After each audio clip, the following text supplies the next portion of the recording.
And we have Supervisor Kavanaugh on the phone. And That is correct. Yes. Supervisor Miller's here, but he just had to do something very important. He'll be right back. First up, we have discussion on revised fee schedule for Pinal County for the treasurer. And Diane Power and Mike McCord. I don't see Mike McCord. Yeah. These are the people that do all the work anyway. Good morning. This is Diane Power with the Treasurer's Office. Good morning, Chairman, members of the board. We are here to discuss a proposed fee schedule, adding the excess proceeds fee per statute. That was actually erroneously omitted, typo error from the original April of 2016 fee schedule.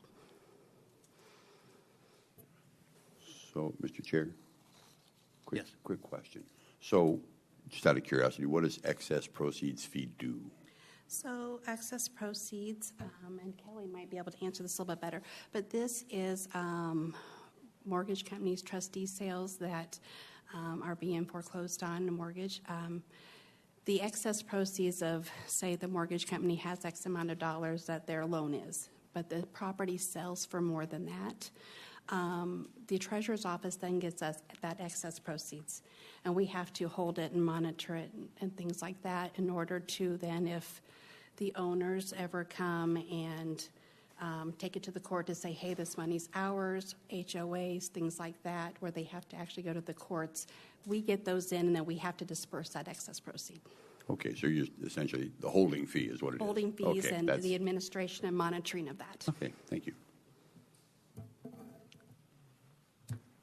Okay, so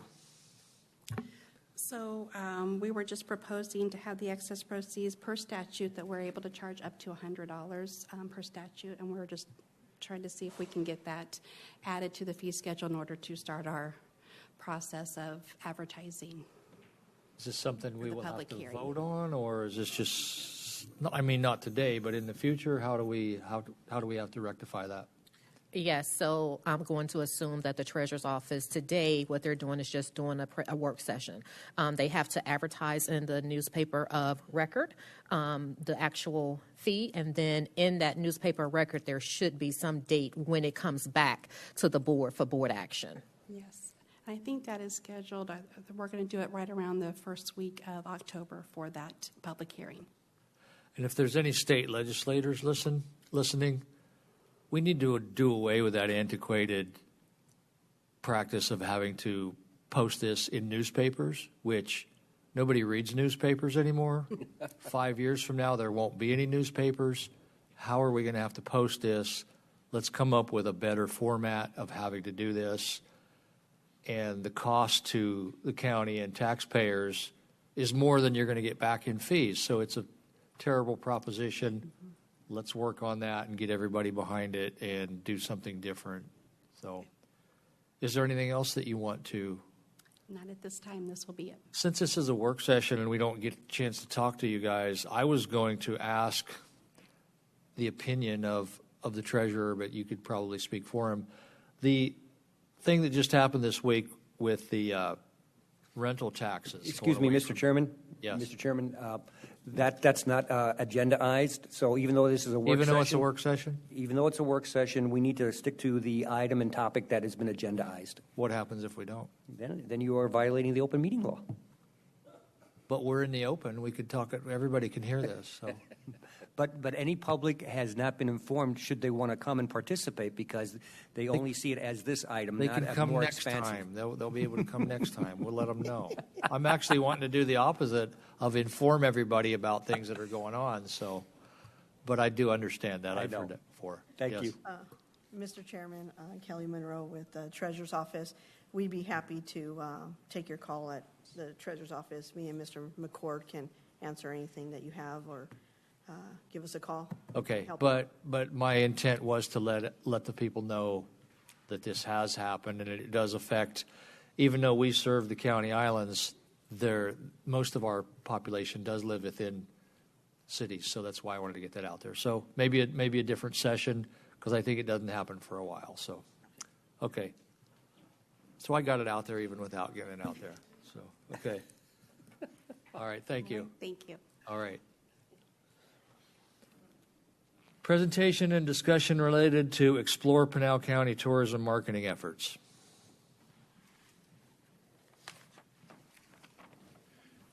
Good morning, Chairman Surdy and the rest of the board. Thank you for having us today. We've been wanting to do this for quite a while, so we're glad to have the opportunity today. I'm going to turn this over to Courtney in just a minute. We also have Colleen Floyd with the Coraggio Group. And so a few things we're hoping to achieve today. We have a presentation for you. We want to kind of stress how important tourism is to both the state and to Pinal County, and I think you'll see some pretty impressive numbers of what tourism contributes and really what happened during the pandemic and how we've rebounded. So I'll give you a little preview there. We're going to discuss some of the activities that we've undertaken, largely under Courtney's direction, and then Colleen will come up and talk to you. We partnered with the Arizona Office of Tourism and with Coraggio Group, which Colleen is with, to create a tourism strategic plan going forward, and so we'll share that with you as well. So at this point, I'm going to turn it over to Courtney.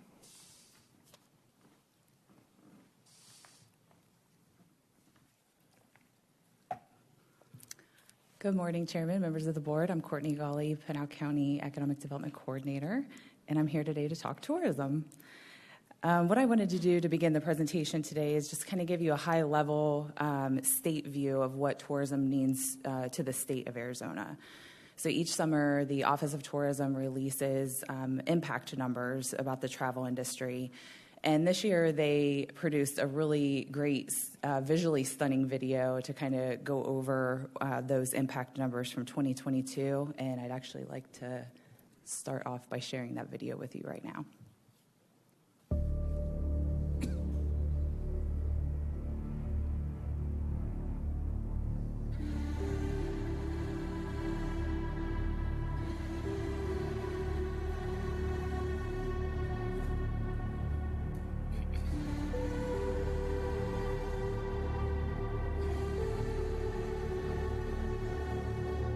Arizona. It's an incredible place to live. The sheer breadth and depth of our awe-inspiring offerings, from the enchanting Sonoran Desert to the majestic alpine forests, from mesmerizing sand dunes to unexpected waterfalls. Our state offers a remarkable range of natural wonders, and that's not all. Arizona's also a haven for modern-day indulgences. We're truly fortunate to call this place home. While we may at times yearn to keep this grand state all to ourselves, the quality of life for Arizonans improves when we share it with others. Our sunny days shine even brighter thanks to the visitors who bring their enthusiasm and spend significantly to see and do spectacular things here. In fact, tourism serves as one of the largest economic drivers for our state. In 2022, our state welcomed more than 40 million overnight visitors who spent a staggering $28.1 billion within Arizona. That's $77 million of direct travel spending throughout our state every single day, benefiting our local businesses and communities. Arizona offers unforgettable experiences, the kind that create memories that last a lifetime.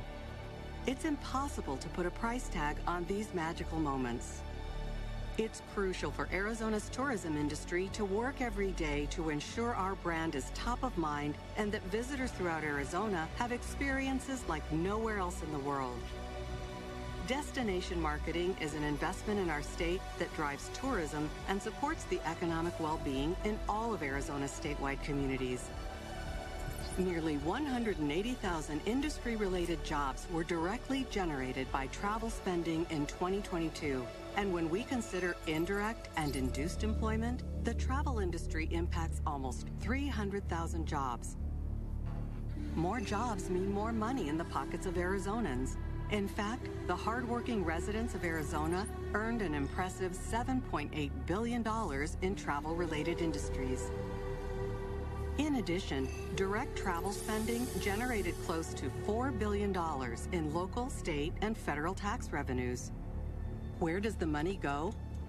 On average, tourism tax revenue supports 10% of our state's total budget, bolstering communities throughout Arizona to provide better public services, education, and public health programs.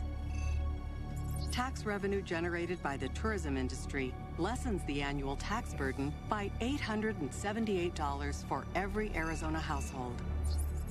There's more good news. $28 million in Visit Arizona Initiative grants were awarded, supporting 189 projects. And more than $1 million was distributed through the Maricopa County Stadium Tax, part of Prop 302, helping 14 communities. And Arizona Office of Tourism is always proud to support our partner DMOs. $1.2 million was granted to 34 communities throughout AOT's cooperative marketing program. We can't help it. We love educating people about Arizona and promoting our state to anyone who'll listen.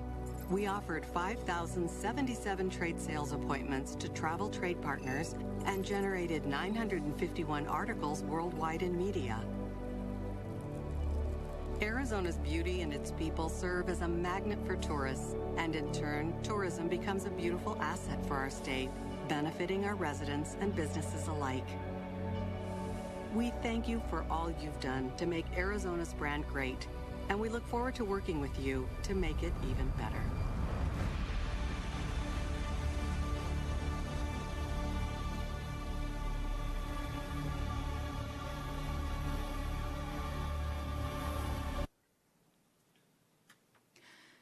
So I wanted to share that to really highlight the importance of the tourism industry in the state. It isn't going anywhere. It continues to grow. And now I want to share on a local level what we've been doing as a county to support tourism in our tourism program, Explore Pinal County. So our Explore Pinal County was launched in 2020. The mission is to build a strong economy and quality of life by showcasing memorable experiences, connecting communities, and promoting Pinal County's wide array of unique attractions to visitors and residents alike.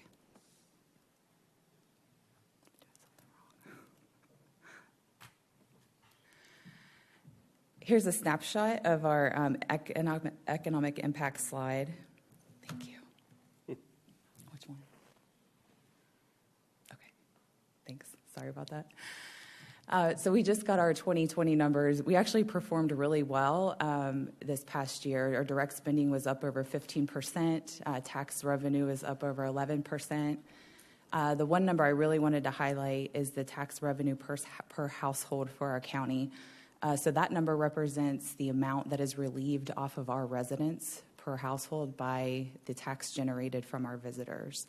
So us promoting tourism, supporting tourism within our county, not only benefits our businesses, small businesses, but also our residents.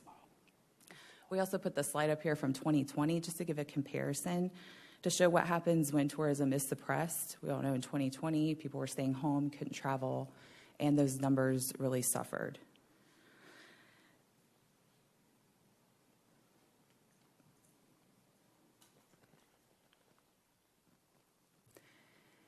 This is a little snapshot of our visitor sample profile. So we wanted to get an idea of who is our visitor, who's coming to see us, where do they come from, where are they going. The majority of our visitors are local. They are from a 50-mile radius from around the state. Our top tourist domestic destinations are California, Arizona, Texas, Minnesota, Nevada. Our international visitors, the top 5 origins were Mexico, Canada, India, Saudi Arabia, and Great Britain. And our top 5 points of interest, they pretty much mirror each other between domestic and international. We've got Harrah's Ak-Chin Hotel and Casino, came in first for both categories. And then we've had Goldfield Ghost Town, the Santan Mountain Regional Park, Rooster Cogburn's Ostrich Ranch, the Windmill Winery, and Biosphere 2. And our average length of stay is about 1.5 days. Can you take questions in between? That's up to you. Do you want me to do the whole presentation and then answer? How far along before we can come back to that slide? I was just going to ask one question on how is that determined on the those top 5? So we partnered with, through the Arizona Office of Tourism, we use NEAR. It's a mobile data location service. So they track where people are going when they come to the county. And so there's parameters around that. So that is a visitor who comes from more than 50 miles away and they are in the county for more than 4 hours. Yeah, so I would question that because I guarantee the Renaissance Festival gets more people than the Ostrich Ranch, which is. And this was just the first quarter of 2023, so it didn't capture the whole Renaissance window, I believe. Okay. Yeah. All right, just questioning how those. Yeah, and this is just a snapshot of that one quarter. And I just want everything to be highlighted because we have so Yeah. much more than those things. So. Absolutely, yes. Ms. Gully, Mr. Chairman, Yes. I have a question with respect to the list there doesn't show the monastery. And I thought that was like the largest or second largest attraction in the county. And I apologize for everyone for not being there. We have sickness going around our office, so we don't want to spread it.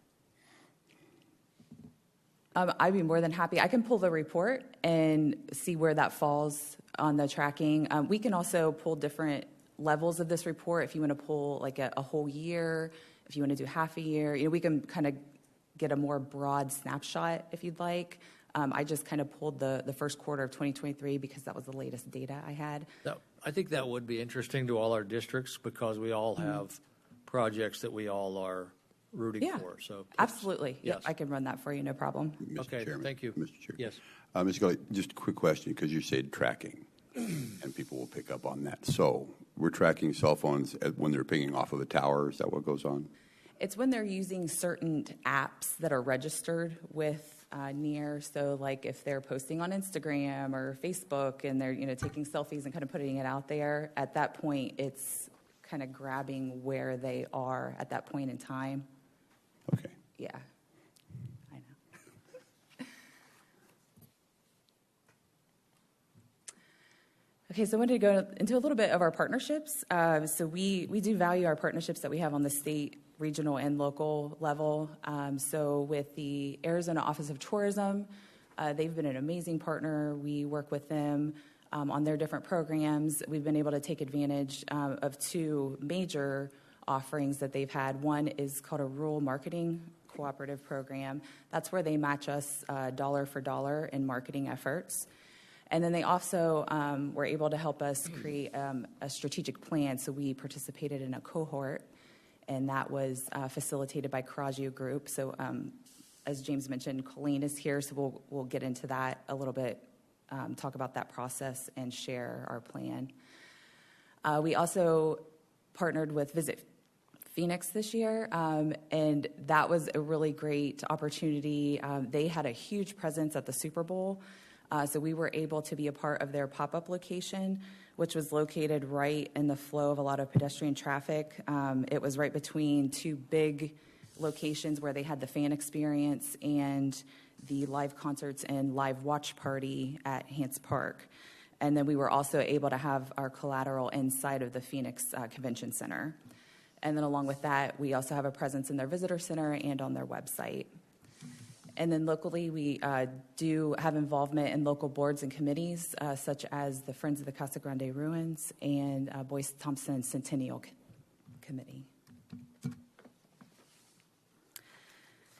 So through AOT, through that rural marketing co-op program I had mentioned, we were able to run some really great campaigns this past year. So I wanted to highlight what we had done.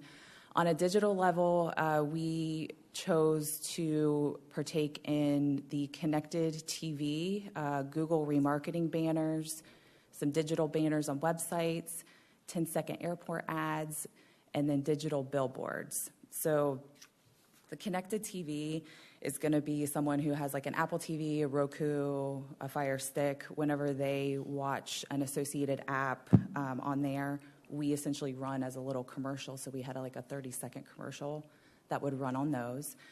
The Google remarketing banners were where we were visitors that had gone to visitarizona.com were reserved one of our banners, maybe on another website. And then the digital billboards, those were located in 10 locations throughout Phoenix. And we really, specifically the airport ads and the digital billboards, we really wanted to capitalize on the major events that were happening in the Valley this past year, because we wanted to be active and visible to those that were coming to the region. Quick question. On connected TV, you're running a 30-second ad. So, what's your geofence for that? Where do you do that? Is that why we have such a high, essentially local tourism group, or is it outside this market area? I mean, where are we doing that? Yeah, we did. We targeted not only Arizona but California. There were certain areas of California, and I believe Texas was the other plate, but let me double check on that. I'll get those. I'm just curious, Yeah. like where you're doing it. Okay, thank you. Great question. So another follow-up question, connected TV, is that on like smart TVs where? Yeah, anytime you're like using an app, so if you're watching like CBS Sports or A&E or Discovery, you know how they all have their apps where you can stream the shows. It's within those when you get served a commercial on there. I'm thinking more along the lines of all of the dozens of movie services that just have hundreds of thousands of movies like Tubi and Roku and things like that. Is that? Oh, on the movie. I don't believe we were on those. I think this was just through the streaming services that were signed up for that program. Okay. I might like to see a report on that as also who all is involved with that. Yep, no problem. TV. We did that through Madden Media, so I can get with them and have them run a report, a little more thank you. detail for you. Yep. So here's a list of the airports we ran our 10-second ads in. So we targeted these January through March. We were located either in the baggage claim or concourse area. We were in Long Beach Airport, San Diego, Chicago O'Hare, and then here in Arizona, we ran in Phoenix Sky Harbor, Phoenix Mesa Gateway, and Tucson International. And just to give you a little data on those, so at Chicago O'Hare, we had between 6 and 7 million impressions per month. San Diego, we had roughly 4.5 million impressions per month. And then Long Beach, we had over 700,000 impressions per month through that campaign. And then Phoenix Mesa Gateway, it continues to be one of the most active airports. They're breaking records for commercial passenger activity. Last year, they had 1.92 million travelers. And Sky Harbor, it is one of the nation's busiest airports, and they had a record-breaking day the day after the Super Bowl, serving over 200,000 travelers in one day, and our ads were running during that period too. And then Tucson International had 3.5 million travelers. So getting out there, getting that exposure, trying to get in front of all those visitors. And then through the connected TV, so that campaign ran from November 2020 through January 23. We had 523,922 impressions with over 10,000 clicks to our website. Our remarketing ads ran from September through December with over 3 million impressions and over 17,000 clicks to the website. And then those billboards that I had mentioned that were in different locations around Phoenix, those ran January through March during those high-impact events. And we earned over 31 million impressions with our ad being played over 373,000 times. And then just to give you a snapshot, these are some of those high-impact events that I was mentioning that were in the Valley that we really wanted to take advantage of and give us an opportunity to capitalize on the folks coming to the area for these and to make an impression on those visitors. So the timing of our ads, we really tried to time those around these events, which was the Super Bowl, Phoenix Open, the Cactus League Spring Training, and Barrett-Jackson. And then we also have our own high-impact events for our county. We welcomed back to Arizona the LPGA Drive-On Championship. That was in Gold Canyon. That drew national coverage and attention. We have Country Thunder every year that draws 30,000 people per day. And then, like Supervisor Surdy had mentioned, we have the Renaissance Festival that also draws approximately 250,000 people over a 6-week period. Arboretum. The Arboretum had a record-breaking year this year, yes. They've done fantastic. And if we could get some bypass on 60, they would have an even better record-breaking year, too. Yes, absolutely. So we also, some of these were in partnership with Arizona Office of Tourism. Some of these were just through our office, but we did a decent amount of print ads. So we have a column wrap, which I actually forgot to mention on the airport slide. We have this beautiful big column wrap in Phoenix Mesa Gateway Airport in the baggage claim. We did some ads in Arizona Highways, Play Ball, Phoenix Magazine, AAA Northern California, Arizona Drive Guide, and the Arizona Official State Travel Guide. And actually, out of those print ads, the AAA Northern California was our best performer. We had the most QR scans from that campaign.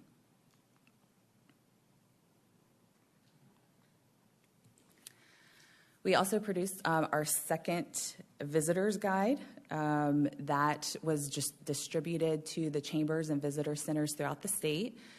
We have a presence with that on the rack stand at Phoenix Mesa Gateway Airport, and it was also passed out at big events in the county, including the LPGA Drive-On Championship.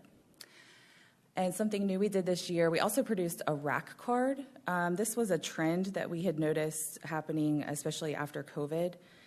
People were just kind of wanting a one-page or something they could scan, something they could just have a digital copy of. So these were displayed in a kiosk at the Sky Harbor Airport, Phoenix Mesa Gateway Airport, different campgrounds, hotels, motels, resorts, military bases, and car rental displays all throughout the state. And it's not up here, but I also wanted to mention that our department has also started a newsletter where we're highlighting not only economic development and workforce initiatives, but we're also giving tourism updates on there of upcoming events or what we're doing tourism-wise, just to keep everyone informed. We also had our brand new Explore Pinal website. So this launched in March of 2022. It is explore.pinal.gov. If you haven't visited it, please do. It's a fantastic site. And it did move over to the new platform when the county switched platforms this past year. Our site was moved over and revamped, so it kind of relaunched in January of 2023. And I'd really like to thank our communications and marketing department. They did a fantastic job. Gina Salinas and Lisette Padula worked great wonders on this. It turned out fantastic. And then we also have our social media. So we have Twitter, Instagram, and Facebook, and it's #ExplorePinal. And we've run some fun campaigns on there. We had a Spotlight Tuesday. We do a Did You Know series. Had Fun Fact Fridays where we just try to highlight the different attractions and even history throughout the county.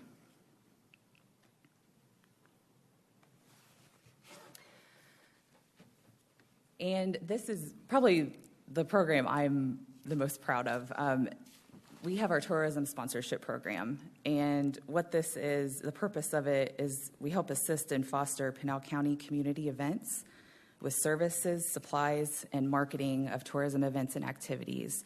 And this supports our mission of creating economic growth by establishing our destination for overnight and day visitors. So last fiscal year, we were able to sponsor 29 events throughout the county that brought thousands of visitors to our county. And I've got some flyers up there of some of the events that we were able to sponsor throughout the county, and then some little snapshots of the feedback that we've received. So I do want to thank the board for approving, our budget for us to be able to provide this program. We have got tremendous feedback from the applicants, and we are proud to support the local events that drive our community's economy. So at this point, we want to share with you our strategic plan process that we went through, and I'm going to invite Colleen Floyd up to the podium. She is with Karaji Group. They help facilitate that for us. So she's going to walk you through kind of what that process was, and then we'll share with you the strategic plan.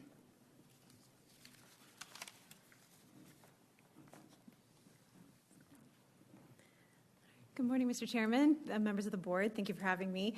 As Courtney mentioned, I'm Colleen Floyd. I'm one of the associate principals at Coraggio Group, and we're a strategic consulting firm, and travel and tourism is one of our specialties. I'm based in Arizona, and we have people all over the country. And we've worked with the Arizona Office of Tourism for the past 5 years or so, and also with about a dozen communities in Arizona, just as a little bit of background. So last year, we really had the privilege of working with Courtney and her team to help them develop their tourism strategic plans. I'm going to go kind of quickly over what that process entailed.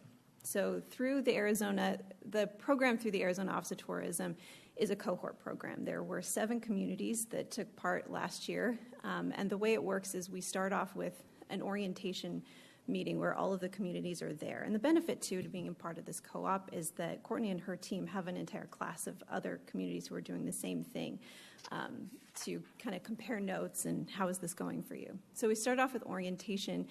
I'll show you a little bit in a minute of who took part in the stakeholder survey. We've really found that strategic plans are most effective and tend to stick when they're very well informed by the people who are impacted by tourism development. So during November and December, we analyzed that data, and then we got into our planning meetings with Courtney and her team. So these were 2 consecutive half-day sessions, and I'll cover everything that we developed together, culminating in a final plan delivery and going back to the cohort where we talked about implementation best practices and encouraged everyone to lean on each other and to keep moving things forward.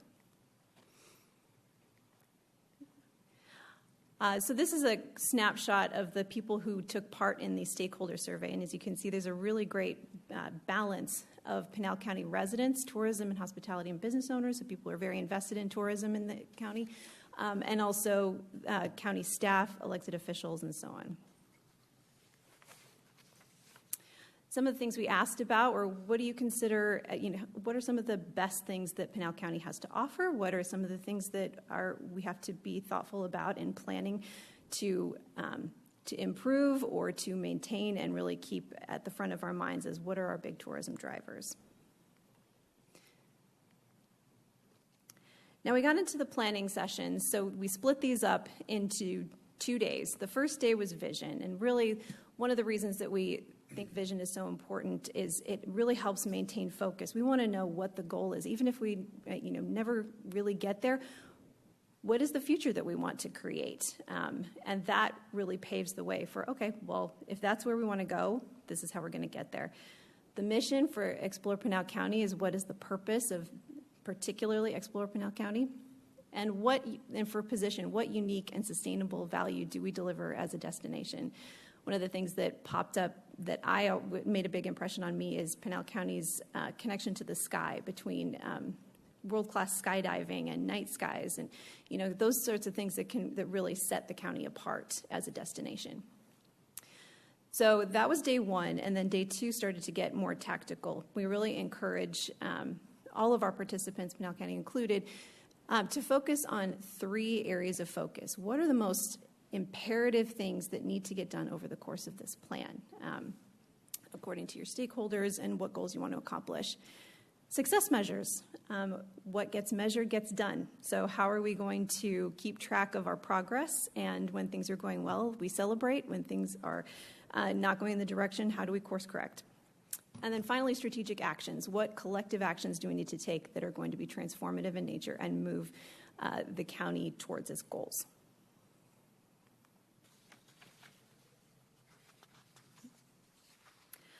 And this is just a snapshot of where we structure the plan. So that area of focus, like I said, is very high level. Sometimes these are going to be very big goals, like maximizing an entire visitor economy.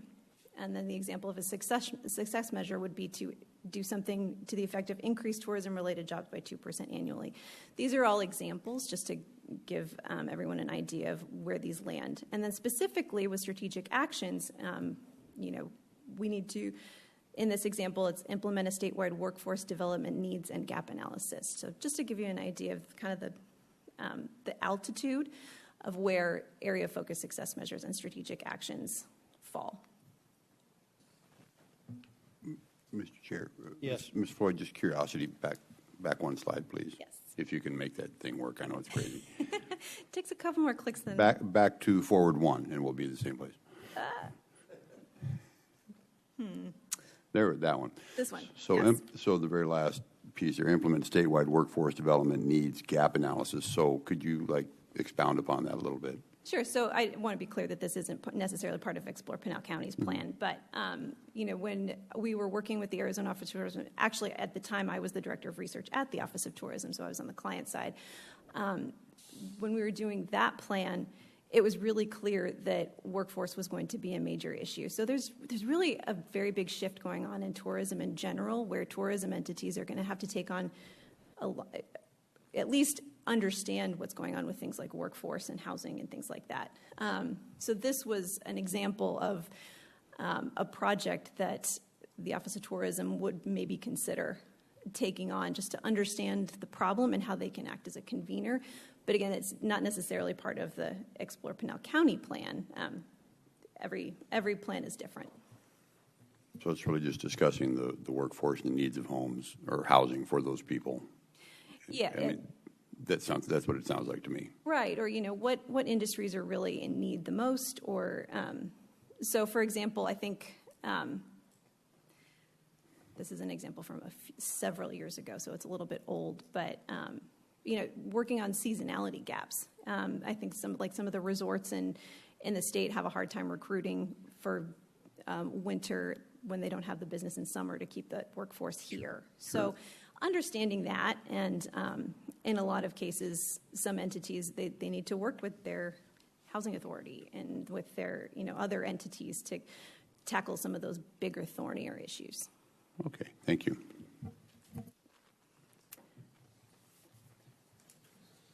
All right, so the end result, and Courtney will go through the actual details of the areas of focus and the initiatives and everything, but we really encourage this one-page plan. The reason it's structured this way is it is very clear, it's focused, it's manageable. It helps tourism organizations really see all of the goals laid out very clearly and stay focused on it. So with that, I'm happy to take any other questions and then pass it over to Courtney so she can talk about the plan. I'll have questions for everybody when we're all done. Thank you very much. Unless we are all done.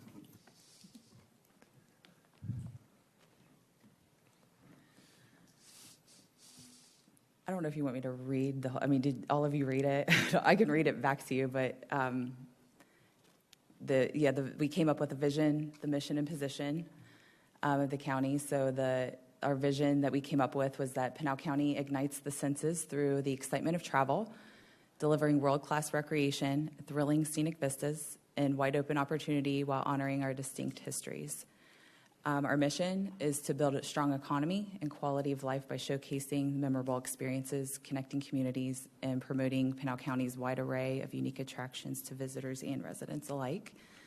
And then our position is that we're uniquely situated adjacent to the Phoenix Metro, but a world away. Pinal County offers adventure seekers, history enthusiasts, and international visitors reliably beautiful weather, an abundance of sun, and some of the nation's best sunset vistas, a world-class destination to experience the sky with exceptional skydiving, gliding, birdwatching, and stargazing, a rich and colorful history of exploration through stories of lore of the region's indigenous people, western pioneers, and mining prospectors, stunning mountain and desert landscapes found in the Superstition, Australia, and Catalina Mountains, protected but accessible open spaces such as Arizona Scenic Trail, Apache Trail, and the old and largest botanical garden in Arizona at Boyce Thompson Arboretum. So we came up with 3 areas that we found would be our focus. So the first one was to strengthen the tourism brand and amplify awareness of the destination. So our success measures were to increase direct visitor spending and increase owned media engagement and interaction. And our initiatives would be to develop a media strategy and channels to enhance our destination reputation, develop and launch a promotional video to market the county's top attractions, events, and experiences, and then revisit and update Pinal County's destination brand. Our second area is to connect communities and build strategic partnerships with industry stakeholders, local communities, and indigenous groups. Our success measures for this will be to increase the number of community outreach activities and engagement, and increase community participation and stakeholders in our Travel and Tourism Week initiatives. And our initiatives for those would be to establish a countywide tourism advisory board, to explore opportunities to further engage with industry stakeholders and organizations, to increase outreach and engagement, and to convene our community and industry stakeholders to jointly plan for the 2024 Travel and Tourism Week. And then our last area of focus, explore opportunities to enhance resources and funding to grow Pinal County's tourism industry and products. So our success measures would be to increase tourism-related activity, which reduces the per household tax burden, and an increase in other non-local funding resources. And our initiatives for that would be to communicate to stakeholders, key stakeholders, the economic impact of tourism in Pinal County, inventory existing external funding sources and amounts, and pursue these with strategic opportunities as a means to supplement available county funding, and then perform a survey of national best practices specific to tourism funding approaches and tools, and work with the state to develop best practices. So with that, if you do have any questions, and at this point, yes, we are looking for feedback. We'd like to hear what you think about what we've done so far, maybe some direction where we need to go, what you'd like to see. Okay, I love all of that, but we're still lacking something that I don't have the answers for. I've been pushing for since I've been in public office, and that is, and also having a knowledge of how the Office of Tourism works. It's very hotel oriented. That's what drives it. The biggest supporter of the Office of Tourism is the resorts, etc. And a lot of the things we name there, yes, they're going to go to the Arboretum, but then they're going to go back to Mesa or Scottsdale and spend their money there. And like I said, there's no easy answer, because when I was mayor, everybody would get a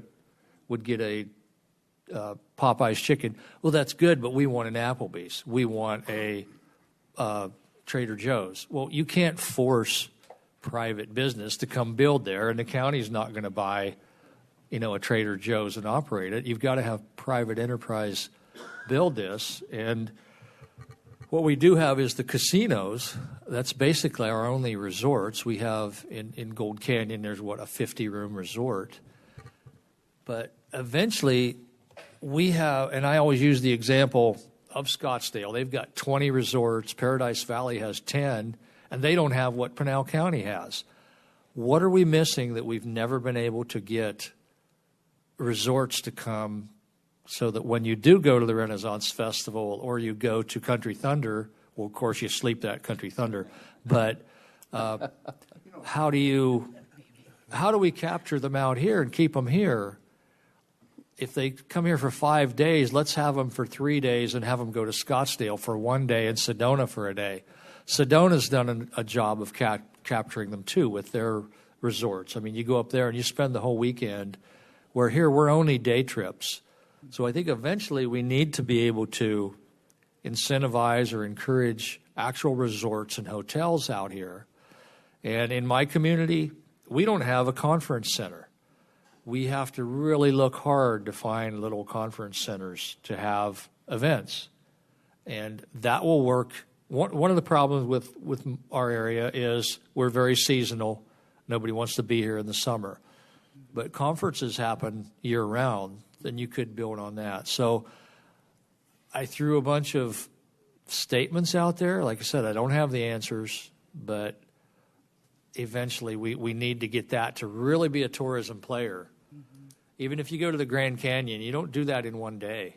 You have to spend the night up there somewhere. Mm-hmm.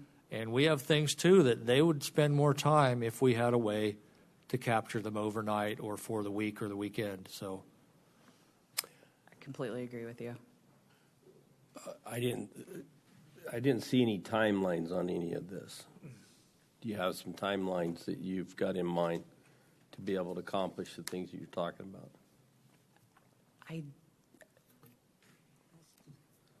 Yeah.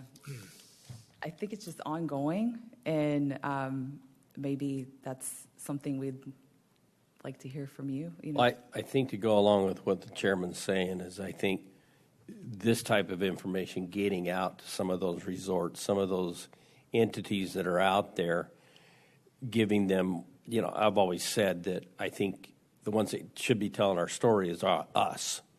We should be telling our story, and I think that's what you're kind of talking about here, is this will be a way to help promote, in my opinion, bringing in those type of industries that you're talking about, Mr. Chair, is that it will, or brother chair, as I would say sometimes, but anyway, that it would bring in, it would have more of an interest to a lot of the individuals that are out there that are into the resort business, especially if we highlight areas like the Superstition. I think of the experience, first time you and I ever met, I came over to your office when you were mayor, and we met in that conference room, and the view of the Superstition was just amazing to me, and it was in the springtime. Everything was green and everything else, once out of how many years that happens, but nonetheless, it was a captivating, it just mesmerized me, that view, that I'm thinking, man, why are we not marketing these in a much better way to these entities that could actually capitalize or would see the value of what we've got here? So go ahead. I'm sorry. I just kind of rambled on there. I'm hoping I'm giving you some direction at the same time. No, absolutely. Through the chair, supervisors, I just want you guys to know that part of our standard economic development presentation that we give to groups, and every time we're out meeting with people, we're reminding them about Supervisor Surtees' statement about the 20 resorts. That is one of our goals, to attract a resort to the eastern part of the county, northeastern part of the county. So we are out there putting that out there all the time.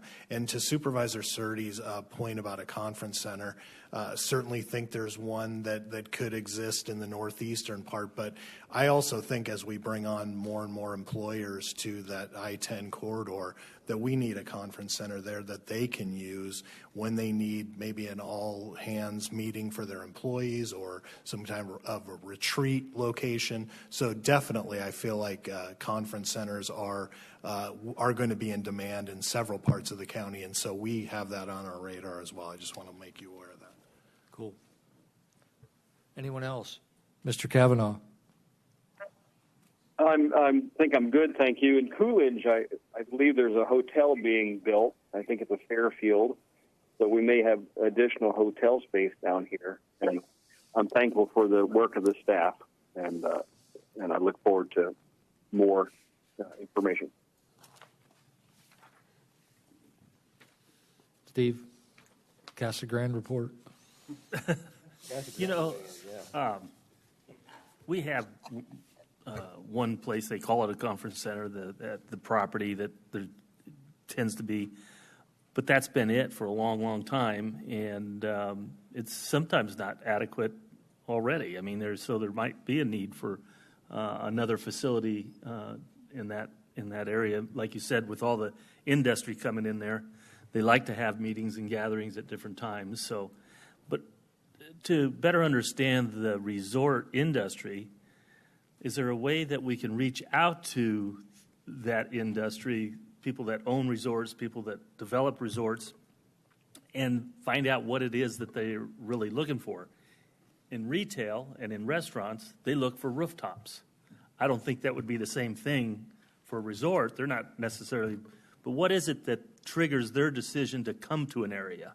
So I think that might be where we go and see if we can't get an idea of what it is that would trigger them to decide to come to this area and build one. Yep. So that's just my thoughts. Yeah, he mentioned, restaurants and retail looks for rooftops, but not so much resorts. And right. I'm reminded when Disneyland built, they were out in the middle of nowhere, and everybody says, why are you putting it out there? And then the same thing happened in Branson, Missouri. So nobody's going to go to Branson, Missouri. It's nowhere. but it created the attraction, and then, of course, hotels built there. So we have the attractions, but we don't have the rooms. It's the destination. Yes. You gotta have that destination. And I did appreciate the fact you're looking on the east side. Thank you, because that's my part of the county, and I appreciate that.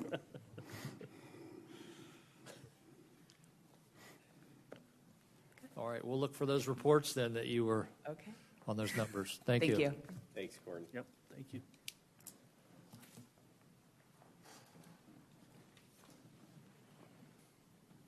Presentation for Community Development Department with the county's attorney's office regarding codes. Scott Johnson and Brent Billingsley. My Mr. favorite thing. Mr. Chairman, member of the board, prepare to be mesmerized Okay. with this presentation. Bring it on, baby. I wish we had a video to show, but I'm not sure what we'd show in the video if we were to have one. Riveting. As you know, the county and community development department has been working on a major overhaul of the county's codes since 2012, and that's taken on multiple different timelines and multiple different functions over the years. When I first was hired to the county and came to the county, one of the things that was discussed with me as an expectation was to take this project that had been ongoing and get that across the finish line. And so we've done our very best to continue moving this forward. One of the things I'd like to point out is this is no small effort. There's a reason why over the last decade, one county has gone forward and done something like this in the state of Arizona. It's time-consuming, it's expensive, it's challenging. It has some inherent risks from a legal standpoint, and it's very expensive to go through that process. As it stands now, our existing administrative draft that we're working with has approximately 315 pages of amendments that changes on a weekly basis, and the document under legal review at this time is almost 500 pages long. There are many changes that have to occur. And one of the things that I always like to explain to people, there's a change in technology, there's a change in types of development, new philosophies in development and economic development that occurs over time. But as a county entity or a local government entity in Arizona, we also have changes that occur at a legislative level on an annual basis. And so these type of codes tend to fall behind those changes from the legislative level. But there's a third leg to that stool, and that is case law. You're probably aware it's in the New York Times and other newspapers on an annual basis, multiple cases that go to the Supreme Court that have to do with land use, zoning, and changes that occur at both the national and the state level. So we have to have a pulse on that in terms of when those occur to catch up with the times and with those changes. When we talk about this project, it's not just the zoning code. We have the overall development code. Title II of that is the zoning code. But there are other titles as well, including subdivisions, minor land divisions, and engineering design standards. All of those have to be updated at the same time. So what I talked to you about the 500 pages, that's just Title II. That's just the zoning code. But these other processes are going through at the same time. There's two main components of this project. In 2012, the county went in and created new zoning districts.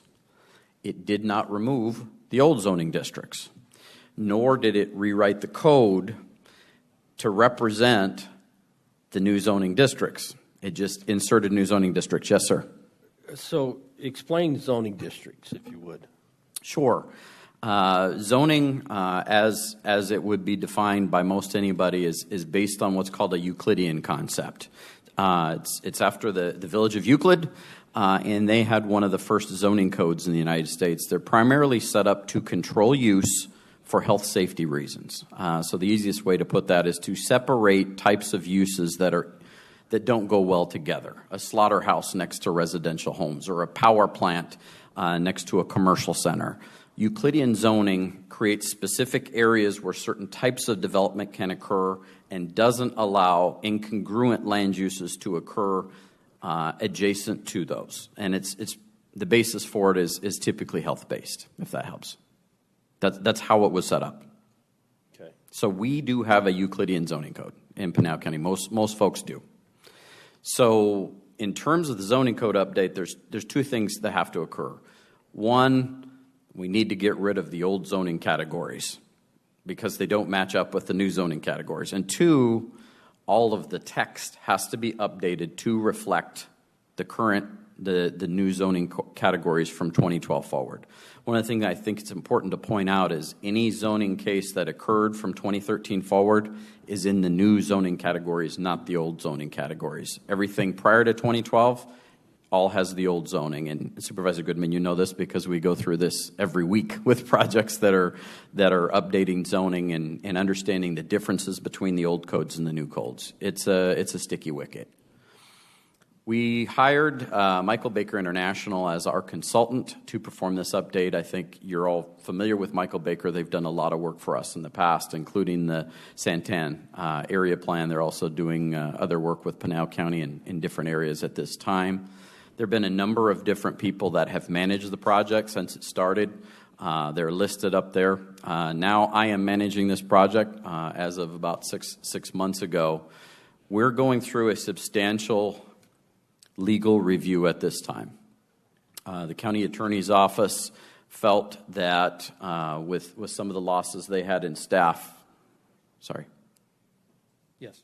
This is a work session, so feel free to break in. Well, thank you, Mr. Chairman. Just real quick, and you just brought it up, legal review. Is this are we correcting for the county's purposes, or is there a statutory at the state level that we are trying to catch up and clean up as well? It's both. It's both. It's both. Okay. How do we delineate which is which? So one of the things as part of the legal review is going through the case law and the legislative changes that have occurred since 2012 and making updates to those sections. One of the I'll give you a couple examples. The sign code. Everybody's familiar with the Reed versus the City of Gilbert case. That went all the way to the U.S. Supreme Court. There's also another Supreme Court case that came out of Texas. I can't recall the name of it now, but we have to do a wholesale rewrite of our sign code specific to those cases and the case law associated with it. Another one that comes to mind, there's a bunch, but another one that comes to mind just immediately is last year the legislature passed a bill that redefined how group homes are managed, permitted, reviewed, and inspected in the state of Arizona. So one of the attorneys I have up here on the screen, his name is John Palladini. John was specifically brought on to rewrite our group home section. Soup to nuts. The whole thing had to be redone. Same thing on the sign code right now. So, and I think at some point you'll be giving us a draft to review at some level to the board at some point. Is there a way to identify which ones are tied to statute and which ones is more just for us, maybe a different color or different something? You bet. So we can look at it like that. You bet. One of the things that we hope to do when we get what we call an administrative final draft, the one that's going to come to the board prior to the public hearings, and we'll have some work sessions, is we intend to do a white paper that kind of breaks that down and discusses the what, where, why, and how on certain pieces, because some of them will be controversial. And as I get into the presentation a little further, there's a significant amount of outreach we have to conduct as well. So, because if you don't mind, Mr. Chair, when I tell people statutorily we have to do this, I want to be clear though which ones are and which ones aren't. So, thank you. Then just Mr. Billingsley. So, looking at the 2012, where are we? 2023. So we're 11 years into this. Yes. For a bunch of pages. My question, I guess, or my statement would be that much of it is outdated, as you said. It keeps changing. So it's a constant change over and over and over. So at some point, you've got to get to a final draft where you say, done, move forward, and then you have to go back and correct. So you mentioned that we'd have work sessions and a final draft or a white paper that comes to us. So when are we looking at that? Bear with me for just a second because we've you're got gonna some throw it up slides here, on. okay. Absolutely. Of course, we receive a lot of questions from the board and their staffs all the time. We've tried to touch on all those questions we receive in the presentation. Just to close out this slide, we now have 3 attorneys under contract to work with us: Doug Jordan, Frank Cassidy, and John Palladini. John's task was specific to, and he's done, specific to the group homes. I don't know if you know Doug Jordan or Frank Cassidy, if you've ever heard of them, but they literally wrote what we call the Red Book in Arizona, which is land use law. There it is. Arizona land use law. They wrote that book, and they've updated it over the last 25 years. They're both now retired. What'd you say? I said they created their own job. They're now retired. They don't update it anymore. They've turned it over to other people. The interesting thing here is Frank Cassidy is a local government zoning law expert. Doug Jordan is a private company law expert. So we've got the best of both worlds helping us to do this major rewriting, keeping us out of trouble. To the supervisor's point, not only do you have these changes that are legally required to occur, but we've got inconsistencies and things that don't quite align in the code and make it difficult to administer. The other part of that legal review is these lawyers going through it section by section and making sure not only are we legal, but making sure we avoid potential for liability on the county. So that's the process we're going in right now. Brent, if I could also jump in here just a little bit. Although we've listed the 3 outside attorneys that we brought on to assist in this, there's also my staff, we have 2, and myself that try to assist, and we meet weekly on this for several hours to try to go through changes, to meet with the outside attorneys asking for their review on certain sections and so forth, because this is such a heavy lift. And no one person necessarily has experience in every specific area. And you may wonder, why are we over-lawyering this? It's as Brent was saying, John Palladini has gone through the group home stuff when he was city attorney up in Prescott. Mm-hmm. And so he's lived through court challenges on these type of cases. Frank Cassidy, was down in Marana, and he's handled many Court of Appeals cases, handled a lot of the code matters that are down there, and, taught a lot on these. But, our staff also, I didn't want you to lose sight of, is also involved in this. But, we also have our other day-to-day clients and other needs du jour that come up, crisis du jour that we're having to deal with. So we're trying to throw as much legal team as we can to it, but it is difficult, and that's why it's taking so long, because there are intricacies, and the legislation keeps changing. So, yes, at some point we're going to have to draw a line. And keep in mind, but we're playing catch-up, and I think we're doing a pretty good job at it now by trying to incorporate the things that have changed over the years regarding cases, legislation, and trends. The trend of lack of housing or type of housing, small housing, micro housing, accessory dwelling units, all of those type of rental situations, how that is all areas that our county maybe not had to even deal or consider with back in 2012, but now we are having to try to forward think on some of those things.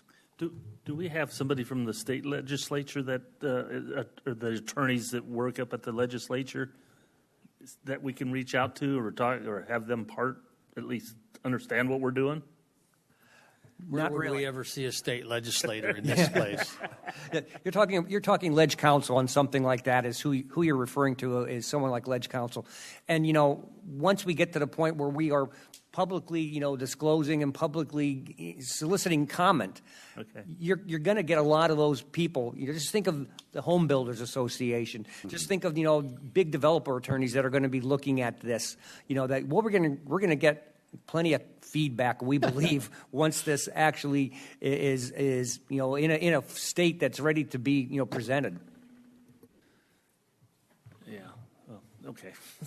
There's also I got other thoughts, but we'll hold on to them for now. There's also several other departments that are involved as part of the process. So we have a county review team, and then we have a separate review team with the outside attorneys. And as we complete our internal review, those succinct pieces then go to the outside attorneys. We meet with them, and then we work on resolution regarding their concerns. Where are we at? I think we kind of killed this one. New zoning districts were 2012. Michael Baker was hired to move this project forward in 19. The drafting process started in 2021. We actually held 15 separate work sessions on the co-rewrite with the Planning and Zoning Commission. And as you'll see on the next slide, the Planning and Zoning Commission plays a defined role as part of this process. The overview with the Planning and Zoning Commission and the work sessions was to separate the code into sections and review it together with them for changes, updates, or staff recommendations on what should occur with that document going forward. And Supervisor McClure, we have a more detailed slide later, but this is my just generalized slide. We're currently doing the legal review on the document. Following the legal review on the document, we will have additional work sessions with the Planning and Zoning Commission, as well as a recommendation for them to what's called a public draft. That public draft, it will then have to go out for comment. We'll have to advertise it, provide copies of it at county buildings, make it available online. It'll go out for 90 days. So that's when we'll hear comments from law firms and developers and home builders and the Home Builders Association and the rock contractors. That 90-day period, and the public, all those comments will come in, and then we have to go through all those and address those comments that we receive at that time. The draft will then be modified more than likely, and it has to go back to P&Z for a recommendation to come to the board. The other thing that I promised Chris I would mention is when it comes to the board, it will likely come to you in phases, because to try and review the whole thing at once would be very difficult. So we want to take logical pieces, review them with the board, and adopt them. Thank you, Mr. Chairman, members of the board, Scott Johnson, County Attorney's Office, and just piggybacking off of what Brent said, we're basically going to give you guys an overview of what this process kind of looks like going forward. This is a 30,000-foot kind of a view. Today's not the time that we're going to really get into the intricacies of what specific regulations are, but to give you all a foundation for what to expect in the coming meetings and work sessions and so forth. So as Brent alluded to, in 2012, the new zoning districts were approved. This snippet in this graphic just gives you three little examples of what the old zones and the new zones would be. This specific example is an even trade over, if you will. So GR goes to RU 1.25, suburban ranch zone is RU 3.3, and CR 1A is R43. As Brent said, all rezones that have occurred since 2012 have gone to the new zones, but we've got the old zones in the remaining parts of unincorporated Pinal County. So you've got a patchwork of the new zones and the old zones. And as part of this update, we want to bring everything together succinctly to make it less confusing for the public, and it just makes the code read better, and it makes it more able to be worked by staff. As part of the code update, Community Development Department is seeking to have all the old zone regulations, as I said, mirror the new zones. So what is a zoning ordinance amendment? There are two ways you can change the zoning ordinance. You can amend the zoning regulations, or you can amend the zoning map. And here we're doing both, and we're doing wholesale changes. So that kind of gives breadth to the fact that this is a huge lift. We're doing, generally you see zoning amendments happen in little pieces. As we're doing the wholesale change, the regulations, and the zoning map, you can see how this becomes such a large task. In changing zoning regulations, each one of those changes are governed by different statutes under state law. 813 does establish the law for zoning regulation amendments, and those are changes to how the land within a specific zone would be used. All of that is done under 813 and allows notice by publication. It gets a little bit more difficult when you're talking about changes or amendments to the zoning map. A change in the zoning map would be a change to the zoning district and the actual boundaries there too. And under state statute, depending on how you're changing that zoning or what you're changing those boundaries to, it requires a significant amount of outreach to the surrounding area. There's a 1,200-foot meeting notice mail out under state statute and a 600-foot Planning and Zoning Commission mail out. So People within 1,200 foot of a potential rezoned area would receive mail-outs. And then for the Planning and Zoning Commission meeting, people within 600 feet of that potential rezone would receive mail-outs. It would also require a posting. We are still trying to figure out how to do that, frankly, as we work through this rezone. Because we're going to be doing such large changes to the zoning districts, that could result in a large amount of mailings and notifications. So we are still figuring that out. We will come to the board either through executive sessions or other ways to advise you on how and get guidance on how we want to do this moving forward, but we're still trying to figure out how that will occur. But this slide is to give you all an idea of how big this is and what an amendment would require and what a wholesale amendment requires, which is the zoning regulations and the changes to the zoning map. So it is problematic doing huge wholesale changes, notably because not every old zone fits even squarely into a new zone. You can see with GR, SR, and CR1A, those are even switchovers. But when you get to like CB1, and the next slide will show this to you in a little bit better fashion, there's multiple zones that old zone could be placed into. And so in order to accomplish this, we think that doing the zoning regulation in phases would be the best way to kind of approach this, because we're doing such large wholesale changes to the county. And phase one would require the zoning regulation amendments changes to the old zones so that they just mirror the new zones. So you've got the old zones that now mirror new zones. You just have the new zoning regulations under the new zones, but you still have old zones that have more than one new zone. And like I said, that'll make more sense on this next slide. So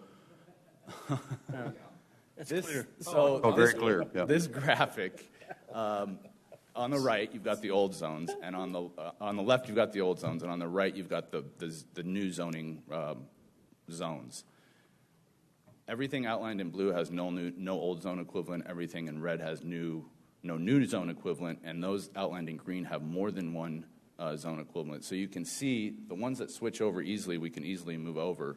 But how do we deal then with there's no old zone equivalent or no new zone equivalent to make them succinct and readable and even? And so we are working through that right now. That has been very difficult to do. That is part of the legal review process, and that's part of the things that we're going back and forth with outside counsel in trying to make sure that we deal with all of these old zones into the new zoning areas. And like I said, today we're not going to get into the intricacies because, quite frankly, we're not completed with it yet, and we're still trying to do some of this stuff. But this should give you an idea of how difficult some of this could be. And those of you who are familiar with zoning, it is a nightmare trying to figure out how to fit these things into new zones, especially since we've got Prop 207. Scott, yeah, and you just touched on it. Excuse me, Mr. Chairman, members. I think it's important if we just digress a little bit here, so Scott can mention the Prop 207 implication of this, because you would think it'd be easy. Oh, you don't have an old zone, so let's just create a new one that deals with this new entity or this new structure. Or you have an old one that now could be one or two or three other ones. There are some implications on what you take away or what you give and how that affects a landowner's ability to bring a claim for, let's call it, diminution in value. That you're taking some of the rights that he had away and what value that has. So that's a Prop 207 type of claim. Right, and just for edification, Prop 207 is codified in ARS 12-1134, but exactly what Chris just said. If as the result of a change in a land use law, there is a decrease in the value of a specific piece of land, that property owner is compensated for it if they provide a claim. There's a statute of limitations within the statute of 3 years. However, the law is there, and it falls from the Constitution because it looks at basically a diminution in value as a result of a government action as a taking. So, how many cases have gone to trial, and how many? I don't have a specific number on that, but it has happened. Prevailed. And we can discuss how the county wants to deal with that in executive session if you'd like to do that. But certainly, we've got plans for how to deal with Prop 207 issues. Write a check. And that's what we're trying to avoid, any of those check writing scenarios. So again, that was a kind of a high level of how this process is going to go forward. We're going to give you a more specific timeline here in a little bit, but so you'll kind of see timeline-wise how this will break out, but that's kind of high level what this will look like moving forward. There are going to be a lot of meetings and work sessions. It's going to be going back to the Planning and Zoning Commission probably multiple times. In fact, the chairman of the commission did indicate he wanted to have multiple meetings on this. So we'll see how that kind of fleshes out as we move forward. Mr. Chairman, members of the board, I think this kind of helps to answer Supervisor Miller's question from earlier. I wanted to highlight on some key changes that need to occur and the reasons for them. I've already mentioned the sign code update that had to do with Supreme Court decisions and case law. Group homes, that's state legislation. One of our challenging topics that we still haven't completely resolved yet is what I refer to as animal husbandry. Up here, we're calling it livestock and fowl, but our existing zoning code is super inconsistent with respect to provision of animal husbandry and what is commercial ag versus what is private animals. The most obvious example to me is GR zone parcels. I own a GR zone parcel. There's no limit on the number of horses, cows, sheep that you can have on that lot. That's very inconsistent with regulations from around the rest of the state and the country. However, you can only have 2 swine and they have to be less than 50 pounds. I can tell you, as somebody who has raised pigs my whole life, pigs are 50 pounds for about 2 weeks. And you certainly don't have mother sows and boars that are 50 pounds. So that's just one example of some challenges there. Also, we're aware of the bills that have gone through the legislature the last couple of years with regard to chickens and backyard fowl. And although that bill did not go forward this year, it's likely to continue to come up. And all of our neighboring agencies, including Florence, have addressed backyard fowl. So we want to come up with a comprehensive way as a code section to deal with animal husbandry that then can be done by reference to individual zoning districts instead of different standards in different districts, many of which that don't make sense. Water conservation. This was a request that came from the board to include a water conservation element as part of the zoning code. So that'll be a new addition to the code that doesn't currently exist. The next one is the same thing. We've gotten to the point of growth now where we're starting to have big city challenges. In case you don't know, Pima County, Tucson, Scottsdale, Maricopa County, Paradise Valley, Sedona, any of the cities and counties around the state that have mountains, they have a hillside development code. So folks can't go in and blast or extricate a large portion of a mountain and leave a scar on the landscape or change drainage in an area. We don't have a hillside development code in Pinal County, so we've written one, and that will be inserted. Another request that came to us from the board was there is now a desire from folks to have farm vineyards and tasting rooms, and we know how popular that has become in different parts of the state. We currently don't have anything in our zoning code as it relates to those quasi-ag, quasi-commercial enterprises. So we are drafting and will include a vineyard portion of the code. The big problem that we have, besides the stuff that Scott just talked about the conversion in 207, is there are a bunch of emerging trends that are still yet undefined legislatively and undefined through the courts that are an interesting modern topic to discuss. So what I've done here is just lump a bunch together. There are more, but what do you do with accessory dwelling units? How do they relate to bed and breakfasts? What's a guest house, and how does that relate to an accessory dwelling? How do you handle short-term rentals? How many kitchens can you have in a building or multiple buildings? Can they have multiple kitchens?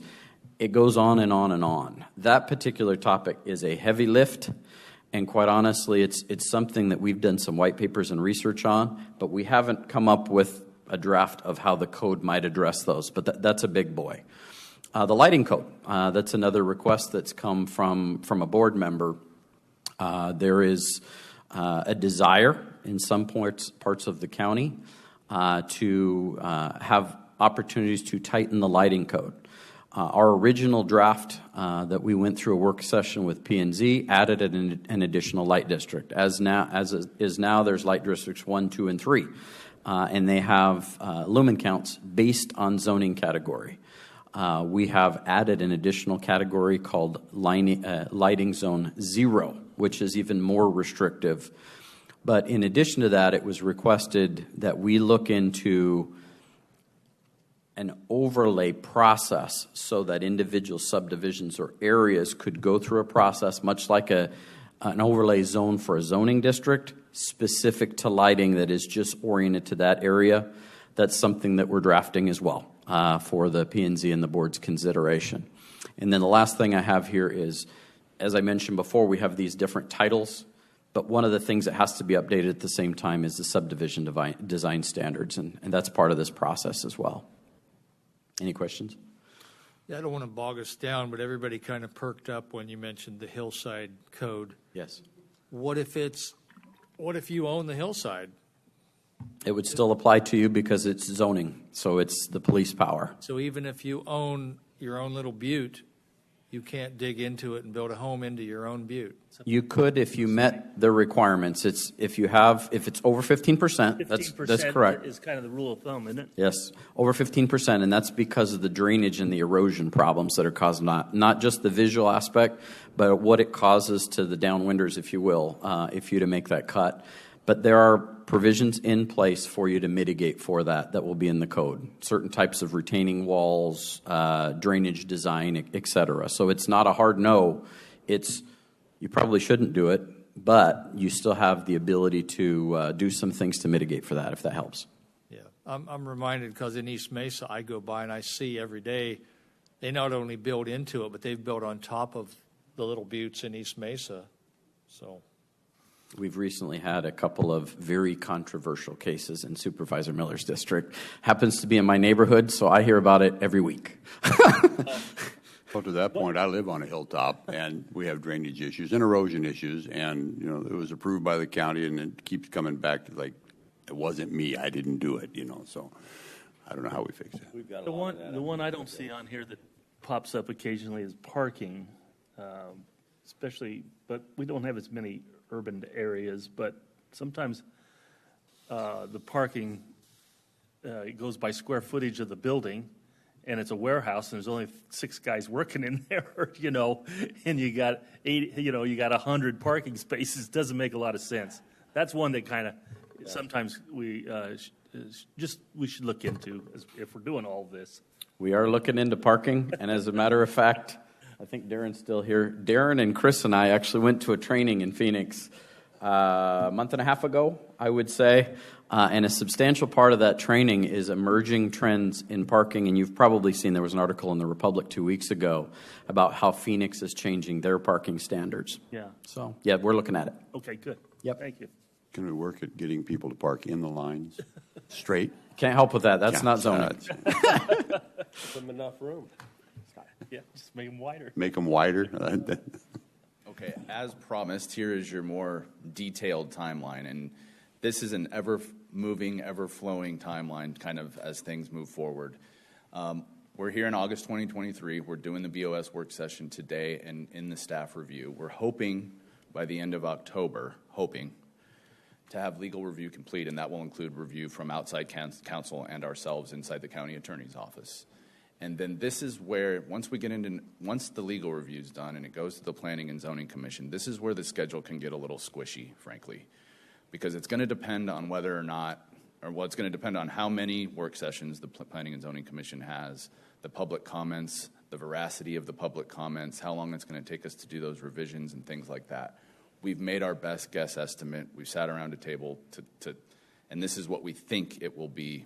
It could extend out, but this is what we think, building in some extra time everywhere. November 23 to June of 24 will be the Planning and Zoning Commission meetings, public comment, recommendations, and then 60 days for those revisions to be made. Again, that is squishy right now because it all depends on what those revisions look like, the comments that are made, and how many Planning and Zoning Commission meetings there are. And it will have to go back to the Planning and Zoning Commission for a final draft for them to make a recommendation to this board. So all of that will need to take place before the Board of Supervisors work session takes place. So we're thinking July of 24, but if any one of those things gets extended out, obviously this timeline's going to branch out. So we're looking at July 24 for Board of Supervisors work sessions, and then August, September, October, November, sometime in that range. The BOS will begin adoption, which will happen in phases. Again, that this calendar is at the board's discretion as well. So if this doesn't work for you, if it does work for you, we're open. We just wanted to give you a timeline on our best guess estimate as to what we're forecasting looking forward and when this stuff might come before the board. I think that is it. So Brent and I are available for questions if you have them. Again, this was a kind of a high-level presentation. We wanted to make sure the board was aware of what's coming down the pike, the big lift that this is, and the amount of staff time that's gone into this. Because again, we meet every week, and then each team member has tasks that they have to do, and then we meet again the week after, and then more tasks are given out. So it has been a lot of work that's been put into this, a ton of effort from everybody, and so we just wanted to make sure you all knew kind of where this process was at. That's it. Supervisor Kavanaugh, are you able to see the visuals that we're looking at, or do you have any questions? I am. The visuals are 2 or 3 minutes behind, but I'm following along. I have no questions. Anyone else? Okay, I think we'll talk about it later. Okay, on to the last item, which is an actual votable item. Discussion, disapproval of signing a letter of support for the discretionary grant program. Mr. Chairman, you signed a similar letter for a federal grant application last year, and unfortunately we didn't win that one. This is for the support of ADOT on the widening of I-10 from Chandler to Casa Grande, from the Loop 202 to the 387, widens to 4 lanes on each side from the 202 to Riggs, and then 3 lanes on each side from Riggs to the 387. There's been a lot of progress made, a lot of funds allocated. If I'm correct, and staff is here to correct me if I'm off on this, but it's a request for $95 million of a federal grant to finish out the last 10 miles. And Dedrick's here as well if there are any further questions. Are there any questions? Okay.